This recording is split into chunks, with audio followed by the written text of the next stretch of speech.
여러분, 중국 고전에요. 중국 고전에 한서라는 책이 있는데 거기에 유협전이라는 것을 보면 거기에 원섭이라는 사람이 나옵니다. 이 원섭이라는 사람이요. 근데 노비가 하나 있었습니다. 이 노비가 근데 아주 성질이 좀 한성질 했나 봅니다. 이 노비가 저작거리에 나가서 이제 그 마켓에 나가서 이렇게 뭐 하다가 어떤 사람이랑 시비가 붙어서 그 사람을 쳤는데, 또 이게 성질만 한성질 하는 게 아니라 또 한 주먹 했나 봅니다. 딱 쳤는데 그냥 죽어버렸어요. 예. 근데 문제는 그 죽은 사람이 자유민입니다. 예. 노비가 노비를 죽였으면 뭐 그냥 주인들끼리 알아서 그냥 계산하고 뭐 재산 손해난 거 이러면 될 텐데, 문제는 노비가 자유민을 죽였어요. 때마침 그 원섭이 살던 그 고을 무릉에 이제 태수로 부임을 한 윤공이라는 사람이 내가 여기에 부임을 했는데 이 공권력이 얼마나 지엄한지를, 이 황제의 권한과 이 그 관리의 권한이 얼마나 지엄한지 내가 보여야 되겠다. 그래가지고 이걸 테스트 케이스로 삼아야 되겠다.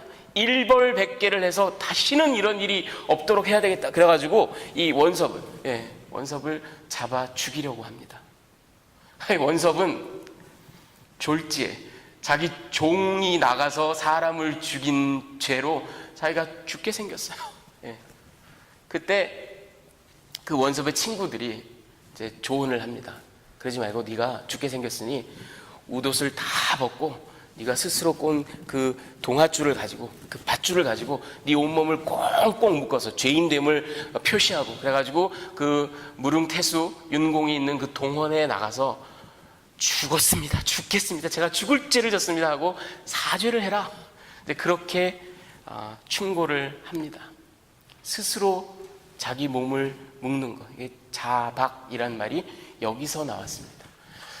사실 자박이라는 말은 원래 이 고사가 나왔을 때 원래의 의미는 속죄의 표현으로 상대방의 그 관용을 바라는 마음으로, 선처를 바라는 마음으로 스스로 몸을 묶는다. 이제 그런 말에서 나온 말이죠. 그렇지만 오늘날에는 이 말이 어떻게 쓰이냐면 자승자박 그래가지고요, 자기 스스로 꼬은 새끼줄로 가지고 자기 몸을 동여맨다, 결박을 한다.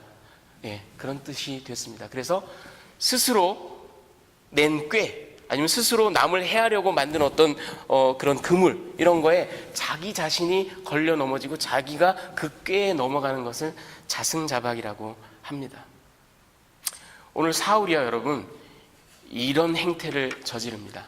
이야기를 보면 사울과 다윗이 얘기를 마치고 난 다음에 네가 어느 집 아들이냐? 네, 베들레헴 사람 이새의 아들입니다. 뭐 이렇게 얘기를, 골리앗을 죽이고 난 다음에, 그리고 이제 딱 나오는데 사울의 아들 왕세자 요나단이 다윗을 딱 보고 그냥 한눈에 이 사람은 정말 하나님을 섬기는 자, 하나님을 진실로 사랑하는 자다. 그리고 그 영혼과 영혼이 하나가 됐다. Spirit bound with spirit, 이런 말을 써요. 예, 히브리 말로. 그래서 다윗과 요나단이 정말 그 영혼이 하나가 되고 한 마음이 되고 서로 유니티, 하나를 이룹니다. 그리고 요나단이 다윗을 어찌나 사랑했는지 자기 자신을 사랑한 것 같이 사랑했다. 그렇게 성경이 얘기를 하고 있습니다. 그래서 다윗과 언약을 맺습니다. 커버넌트를 맺어요. 그리고는 그 언약의 하나의 상징적인 행위로 자기의 겉옷을, 그리고 군복을, 칼과 활과 띠를 다 벗어서 줍니다. 여러분, 우리가 생각하기에는요, 권력자가, 권세 있는 사람이 아주 마음에 드는 사람에게 갖다가 써 하고 뭐를 이렇게 내어주고 하사품을 좀, 이렇게 생각할 수 있지만 이거 사실은 고대 근동 지방의 이 문화에서 이것은 어마무시한 행위입니다.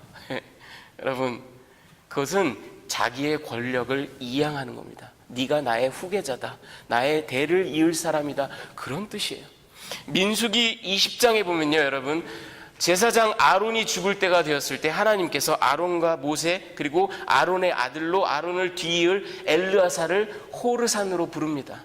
그리고는 모세를 시켜서 아론의 겉옷을 벗겨서 그 겉옷을 대사장 직분을 이제 맡아야 될 그 아들 엘르아살에게 입혀줍니다. 그리고는 아론은 그 산에서 죽어요. 그래서 제사장직이 아론에게서 엘르아살에게로 넘어가는 겁니다. 뿐만 아니라 열왕기상 19장에 보면 여러분 잘 아시는 저 유명한 선지자 엘리야가 하늘로 들려 올라가기 직전에 자기 후계자 엘리사를 선택합니다. 그를 엘리사를 만났을 때 자기의 겉옷을 벗어서 이렇게 탁 입혀줍니다. 둘러줘요. 무슨 얘기예요? 나는 이제 곧 하늘로 올라갈 텐데 네가 이제 이스라엘의 선지자다 하고 그 권위와 직분을 이양하는 겁니다. 여러분 바이블 이외에도요, 그 우가리트의 왕, 그 주전 13세기에 오트리샤루마라는 왕이 있었는데 이 왕이 자기 왕비와 이혼을 하게 됐어요. 근데 그 왕과 왕비 사이에 왕세자가 있었습니다. 근데 이 왕세자에게 선택권을 줘요. 너는 여기에 남아서 나의 왕세자로 왕위를 물려받아도 좋고 네가 원하면 어머니를 따라서 가라.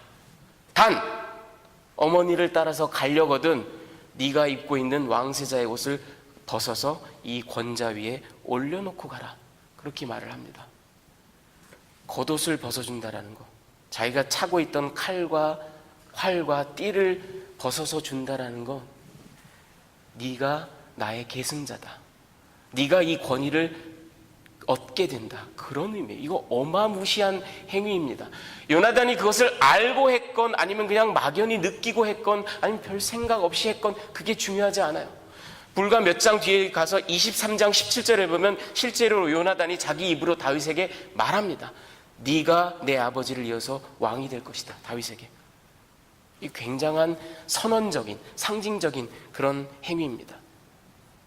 6절부터 9절에 보면요, 질투의 화신 사울 얘기가 나옵니다. 여러분, 골리앗을 죽이고 이제 개선을 할 때 여인들이 나와서 막 칭송을 하는데 문제는 여러분 이건 전통적으로 이스라엘의 여인들이 전쟁을 치르고 나면 나와서 그렇게 찬송을 하고 칭송을, 그렇잖아요.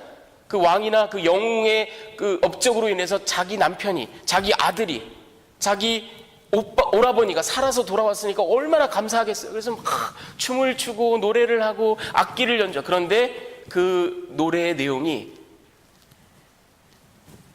사울이 죽인 자는 천천히요, 다윗은 만만이로다, 이렇게 얘기를 합니다.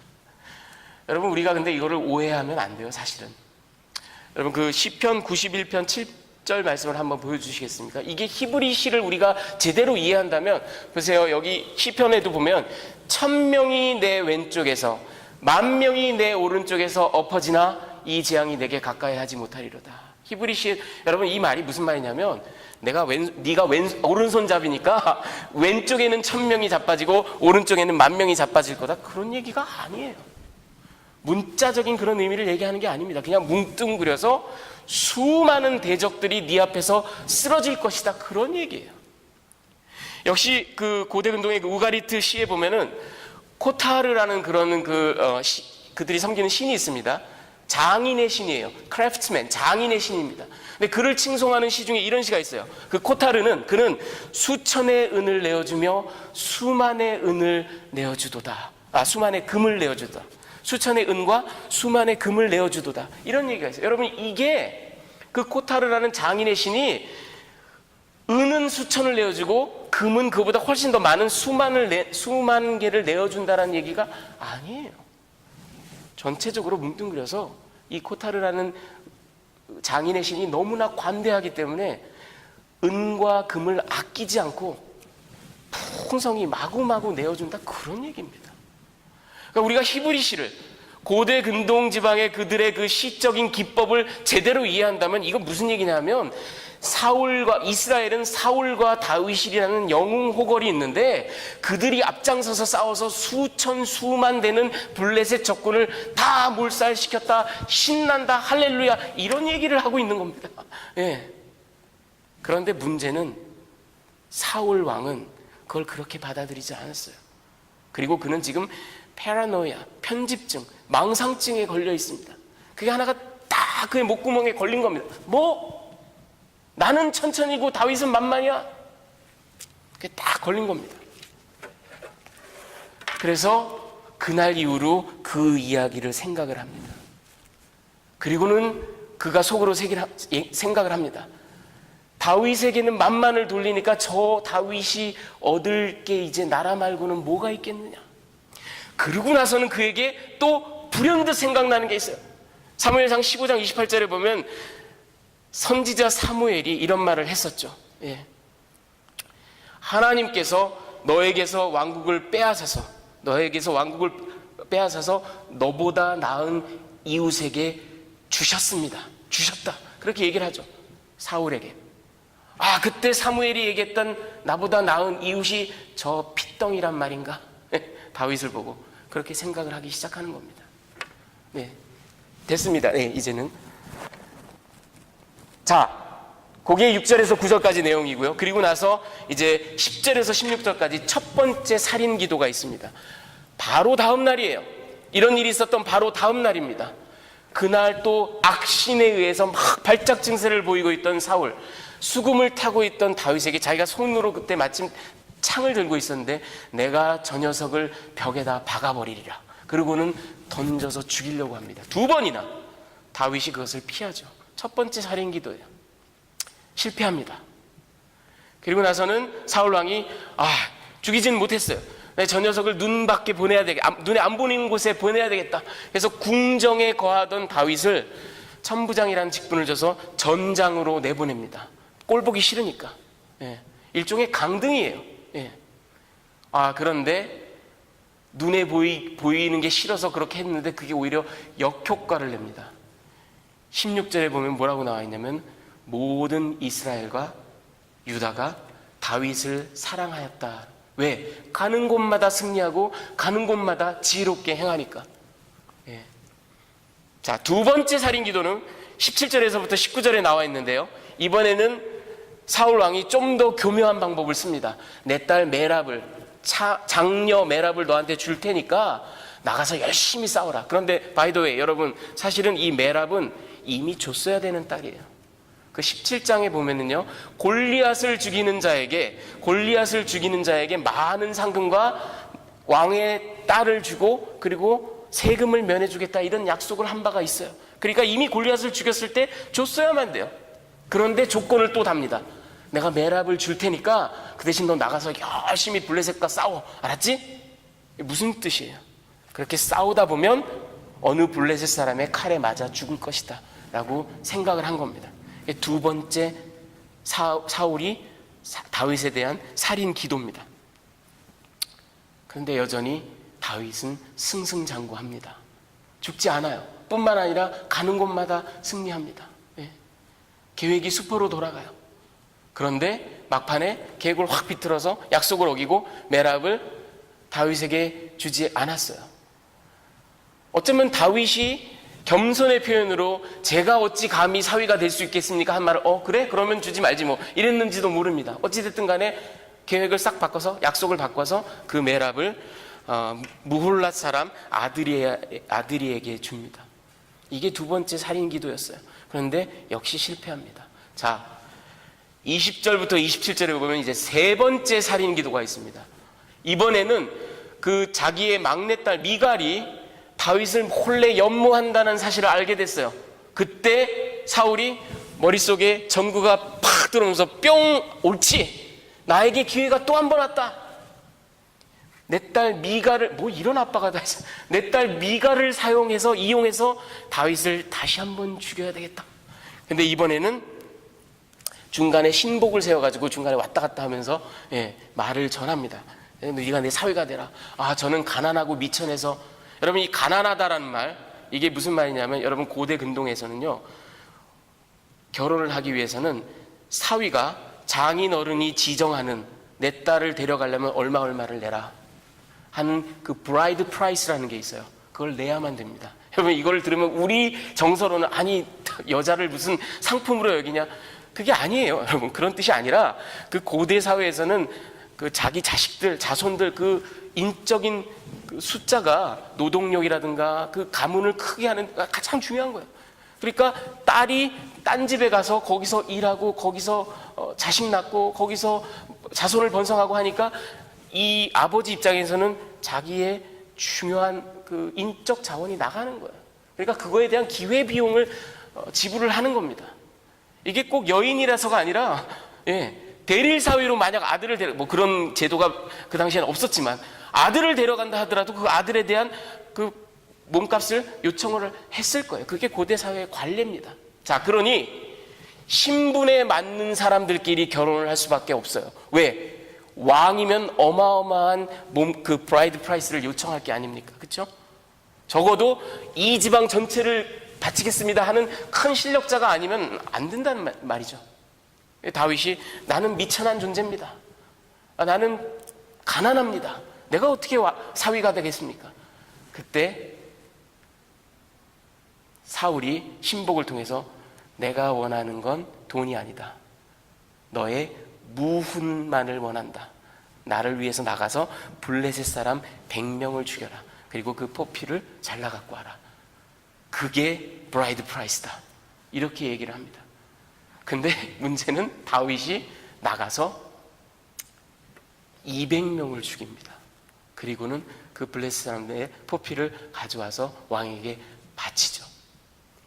왕 사울은 이제 꼼짝 못하는 거예요. 뭐 이게 적당해야 어떻게 좀 아니 요거랑 저거는 같은 사람 건가 본데 네가 날 속이는 거 아니야? 뭐 이럴 텐데 100개가 아니라 200개니까 이건 뭐 게임이 안 돼요. 어쩔 수 없이 자기 딸 미가를 내어주고 사위가 됩니다. 자, 28절, 29절, 30절의 내용은 하나님이 함께 하시는 다윗.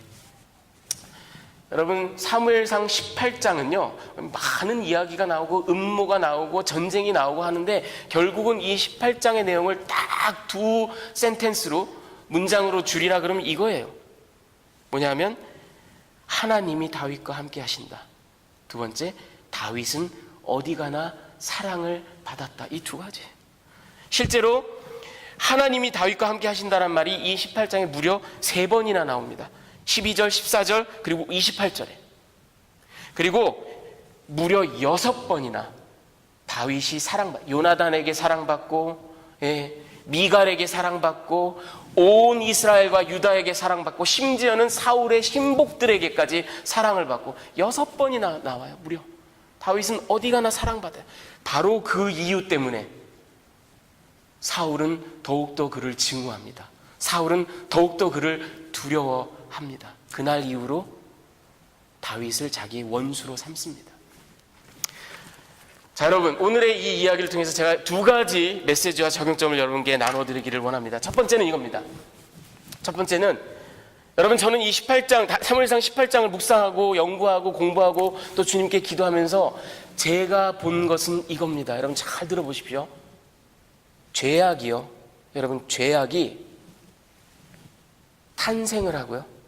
그리고 그것이 자라나고 점점 더 성장하고 그래서 아주 정교해지고 치밀해지고 마치 무슨 유기체처럼, 오르가니즘처럼, 생명체처럼 하나의 씨앗이, 여러분 우리 마태복음 13장 31절에 우리 주님께서, 예수님께서 천국은 이와 같으니 하고 비유하셨죠. 겨자씨와 같다. 아주 작은, 겨자씨가 제일 작은 씨 중에 하나예요. 아주 작은 씨가 땅에 심겨지면 그게 싹이 나고 자라고 묘목이 되고 나중에는 제법 큰 나무가 돼서 새들이 깃들일 정도로 이렇게 계속해서 자라가는 게 바로 천국이다. 우리 주님께서 그렇게 말씀하셨어요. 저는 여러분 이 어널로지를, 이 비유를 오늘 이 18장에서 특별히 죄악의 성장에 대해서 한번 전용해서 설명을 해드리겠습니다. 죄악이요, 딱 심겨져요. 하나의 생명체처럼, 씨앗처럼. 그리고 그게 자라요. 그리고 그게 점점 더 정교해집니다. 점점 더 건강해집니다. 역설적이게. 점점 더 치밀해집니다. 보세요, 여러분. 7절, 8절에 여인들이 나와서, 제가 아까 말씀드렸죠. 그게 히브리 시를 이해한다면, 그리고 정상적인 멘탈리티를 갖고, 헬스를 갖고 있는 사람이라면, 파라노이아에 걸리지 않는 사람이라면, 여인들이 나와서 우리를 칭송하는구나. 그러고 넘어갈 수 있는 일이에요. 그냥 무시할 수 있는 일이에요. 묵상하지 않을 수 있는 일이에요. 그런데 사울은 그 한마디에 탁 꽂혔어요. 목구멍에 탁 걸렸어요. 그리고 그걸 집에 가서 계속 바라봐요. 이렇게도 바라보고 저렇게도 바라봐요. 위에서도 바라보고 아래서도 바라봐요. 이렇게 손으로 갖고 장난도 칩니다. 흙도 한번 이렇게 덮어봅니다. 물도 한번 줘봐요. 그러더니 거기서 씨앗이 나와요. 그냥 지나갈 수 있는 말을, 그 순간에 설령 걸렸어도 무시해버렸어야 되는 말을, 아니면 모종삽으로 탁 퍼서 버려버렸어야 되는 말을 계속 갖고 장난을 해요. 그러더니 씨앗이 나와요. 그래서 첫 번째 살인기도, 마침 악신이 내렸어요. 막 광란적으로 발작 증세가 나왔어요. 내라 이참에 내가 다윗을 한번 벽에다 박아버려야지. 그리고는 투창을 들고 던져버린, 얼마나 즉각적이고 충동적인, 성경 본문에 보면 여인들이 칭송했던 바로 다음 날입니다. 별로 오랜 시간도 아니에요. 그냥 에이 발작 나온 김에 내가 이참에 한번 해버리자. 그리고 그냥 충동적으로, 마치 사람으로 비유하면 엘레멘터리 스쿨 학생처럼, 어린아이, 엄마 제가 먼저 나 때렸어 뭐 이러는 것처럼. 식물로 비유하자면 아주 작은 씨앗이 하나 나온 거예요. 아주 유치찬란한 살인기도가 나옵니다. 실패하죠. 두 번째 살인기도는 여러분 훨씬 더 치밀해요. 훨씬 더 정교합니다. 사람으로 비유하자면 이제는 어린아이가 국민학교 학생이 아니에요. 이제 티네이저예요. 제가 말씀드린 그 식물로 비유를 하자면 이제는 씨앗이 더 이상 아니에요. 제법 그럴듯하게 자란 묘목입니다. 나무입니다. 보세요. 매랍을 줄 테니까 네가 한번 나가서 싸워보려. 무슨 얘기예요? 내가 내 손 까딱하지 않고 블레셋 사람으로 인해서 너를 죽이겠다. 훨씬 더 그냥 즉각적으로 치기 어리게 그냥 창 던지는 거하고는 차원이 달라요. 계획적입니다. 고의적입니다. 플랜을 세웠어요. 나름대로 생각을 했어요. 나름대로 시나리오를 다 짜봤어요. 제법 잘했어요. 거기다가 여러분 여기에 얼마나 가증스러운 얘기가 들어가는지 아시죠? 그 다음 슬라이드에 보면요, 17절에 보면 내 딸 메랍을 아내로 줄 테니까 나가서 용기를 내서 여호와의 싸움을 싸우라. 여러분 이제는 우리 티네이저들이 그런 거 잘하잖아요. 자기 포장을 잘하죠. 옷도 잘 입고 머리도 그냥 원색적인 그런 살인 기도가 아니에요. 너 나가서 우리 민족을 위해서 한번 싸워봐. 그리고 군주를 위해서 충성스럽게 한번 싸워봐. 더 가증스러운 건 야훼의 싸움을 싸워봐라. 밀카못 야훼. 네가 그렇게 나가서 싸우는 게 야훼의 싸움이다 이거예요. 그렇게 막 포장을 합니다. 얼마나 가증스럽습니까? 오늘날에도 이런 일들이 많아요, 여러분.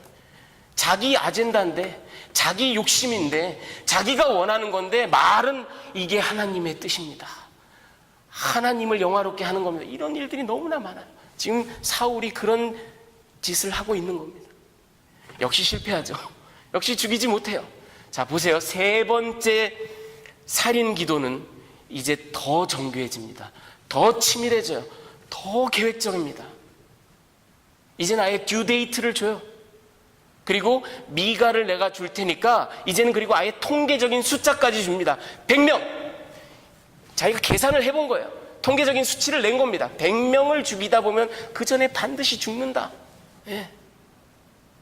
얼마나 치밀해집니까? 사람으로 비유를 하자면 이젠 더 이상 티네이저가 아닌 거예요. 성인과 같은 생각을 하고 성인과 같은 그런 계획을 꾸미는 겁니다. 나무로 비유를 하자면 묘목이 아니에요.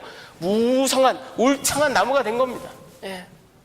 이 죄악이, 여러분 사울이 하나님께 반항하고 불순종하고 자기 과신, 자기 욕심, 그런 죄악들 다 그냥 제껴놓고요, 오늘 이 본문에 나와 있는 질투, 다윗에 대한 질투, 그리고 그 살인 기도, 이 죄악만을 놓고 생각을 해보자고요. 여인들이 부른 노래 하나가 머리에 딱, 그 심령에 딱 떨어져서 그것이 자라나서 처음에는 유치찬란하기 그지없더니 나중에는 보다 정교해지고 나중에는 아주 치밀한 계획과 계산, 그리고 세 번째까지 가면 더 이상 자기가 나서는 것도 아니고요, 교묘하게 심리전으로 사람을 써가면서 이렇게 하는 게 어때? 저렇게 하는 게 어때? 해가면서, 여러분 이게 보이십니까? 이 죄악이 자라나가는 모습. 그런데 제가 아까 그 유기체, 생명체의 비유를 했죠. 이 죄악이 역시 그렇습니다. 저는 이 본문을 묵상하면서 그것을 깨달았어요. 보세요, 여러분. 그렇게 무성하게 나쁜 나무가 자랐다라고 생각을 해봅시다. 아주 해악을 끼치는 죄악, 그렇게 자랐다라고 생각을 해보세요. 그래서 그것을 찍어서 죽였다라고 생각해 보십시오. 이 못된 나무를 찍어 죽였으니 이제는 놓였구나, 우리가 잘 됐구나 생각하겠죠? 그런데 웬걸 찍어서 죽임을 당하기 전에 나무가 울창할 때 그 나무는 벌써 씨앗을 막 흩트러 뿌린 겁니다. 그래서 나무가 죽은 지 오래됐는데 그 나무보다 더 악한 나무가, 더 울창한 나무가 나오는 것, 이게 바로 죄악이에요. 보세요 여러분, 사울은 나중에 길보아 전투에서 죽습니다. 그는 죽어요. 사울 왕가가 몰락해요. 다 끝난 줄 알았죠. 사울의 죄악은 끝난 줄 알았죠. 사무엘하 11장 14절 15절에 보면요, 사무엘하 11장 14절 15절에 보면 사울은 이미 죽었는데, 오래전에 죽었는데 그때 뿌려진 씨앗, 다윗이 밧세바를 범하고 거기서 아이가 생기자 이 죄악을 은폐하기 위해서 밧세바의 남편인 그 충성스러운 장군 우리아를 죽이기 위해서 한 계략을 보십시오. 요압에게 편지를 보내서 너희는 맹렬한 싸움 앞에 나가서 우리아만 싹 놔두고 싹 빠져라. 그래서 우리아가 적의 칼에 죽게끔 만들어라. 여러분, 사울이 쓴 수법과 똑같은 수법입니다. 똑같은 정도가 아니에요. 사실은 훨씬 더 발전되고 훨씬 더 치밀합니다. 사울은 어리숙해가지고 100명 죽여봐 그러면 너도 죽겠지 뭐 이랬는데, 다윗은 그 정도가 아니에요. 더 디테일합니다. 더 확실하게. 이거 풀프루프예요. 이거 완전히 맨 전장 앞으로 데리고 나갔다가 니네들은 싹 빠져. 그래서 반드시 죽게끔 만들어. 그리고 실제로 죽습니다. 이게 바로 죄악이에요 여러분. 아주 작은 씨앗으로 땅에 떨어져, 우리 마음에 떨어졌는데, 그렇잖아요 여러분. 이게 우리의 삶에도 상대방은 별말 없이 한 말일지도 몰라요. 근데 그 말이 머리에 탁 남아가지고 이렇게도 바라보고 저렇게도 아니 나를 뭘로 알고, 그러고는 막 그 마음이 점점 커져서 미워하는 마음. 우리 청소년들이 잘 그러잖아요. 웹서치 하다가 의도를 했을 수도 있고 안 했을 수도 있고 하다가 아주 음란한 그런 동영상이 갑자기 탁 뜨면 아이고 뭐 하고 딱 지우기는 했는데 그게 머리에 남아요. 그걸 지워버려야 되는데 그게 머리에 남아요. 남는 정도가 아니라 그걸 가지고 장난을 칩니다. 자꾸 상상을 해요. 발전을 시킵니다. 그러다 보면 그게 죄악이 되는 거예요. 행위로 나오게 됩니다. 그런데 이 죄악이 얼마나 무서운지 완전히 끊어버렸다고 생각했는데, 사울이 죽었다라고 생각했는데 웬걸 바로 그 죄악의 가장 직접적인 피해자가 됐던 다윗이 먼 훗날 똑같은 범죄를 더 치밀하게, 더 정교하게, 더 성공적으로 하는 모습, 이게 바로 죄악입니다. 저는 여러분 이 사무엘상 18장을 묵상하면서 이런 모습을 보고는 소스라치게 놀랐어요. 이게 바로 죄악입니다. 자, 그런데 두 번째, 여기까지만 얘기하고 여러분들을 보내드리면 얼마나 또 디프레싱 하시겠어요. 두 번째 메시지는, 그런데 우리 인간의 그 죄악을, 우리 인간이 그렇게 하나님을 방해하려고, 하나님을 모독하려고, 하나님의 백성들을 거꾸로 틀리려고 하는 모든 온갖 악한 죄악된 기도와 모든 시도들을 우리 하나님은 오히려 제압하시고, 그리고 심지어는 그것을 활용하셔서 하나님의 뜻을 이루신다. 하나님은 이토록 전지전능하신 분이에요. 여러분 보세요. 다윗을 증오해서 사울이 다윗을 먼 곳으로 보내버렸는데, 눈 밖에 내보내려고 먼 곳으로 보내버렸는데 왜 오히려 그곳에서 승승장구함으로써 많은 사람들에게 사랑을 받아요. 사울은 악하게 의도했지만 오히려 많은 백성들에게 신망과 존경과 사랑을 받는 계기로 하나님이 바꿔버리십니다. 두 딸을 믿기로 그렇게 사울이 다윗을 죽이려고 했지만 오히려 블레셋 사람들을 더 무찌르고 더 전공을 많이 세움으로써 사람들에게 존귀한 자로 일컬음을 받습니다. 이게 바로 사울의 자승자박이에요. 여러분 보세요. 자기 두 딸, 특히 미갈을 믿기로 해서 어떻게든 죽여보려고 했어요, 다윗을. 그런데 죽이지 못해요. 자기가 함정을 팠어요. 자기가 그물을 쳤습니다, 다윗을 올가매려고. 그런데 정작 자기가 그 그물에 빠집니다. 자기가 그 올무에 빠져요. 왜? 어쩔 수 없이 약속은 약속이니까 사위로 삼았단 말이에요. 딸을 줬단 말이에요. 어느 날 전투에서 사울이 죽고 자기 아들 요나단을 비롯해서 아들들도 다 죽고 사울 왕과가 끊어지고, 누가 넥스트 인 라인이에요? 누가 서열 넘버원이에요? 당연히 사위죠. 그렇죠? 그러니까 자기 딸을 미끼로 그런 궁리를 하는 바람에, 그리고 딸을 내어주는 바람에, 물론 다윗은 여러분 사위가 됐지 않았어도, 이런 전략을 사용하지 않았어도 다윗은 왕이 됐습니다. 그게 하나님의 의지예요. 하나님의 의도입니다. 이미 그리고 많은 사람들이 다윗을 존경했어요. 그들이, 장로들이 와서 다윗에게 왕이 되십시오 하고 얘기를 했습니다. 그는 왕이 됐어요, 분명히. 그렇지만 어쩌면 평생 꼬리표가 따라붙었을 수도 있습니다. 사울의 신복 주제에, 사울이 죽었다고 왕위를 차지해? 왕이 찬탈자 아니야? 하는 꼬리표가 따라붙었을 수도 있어요.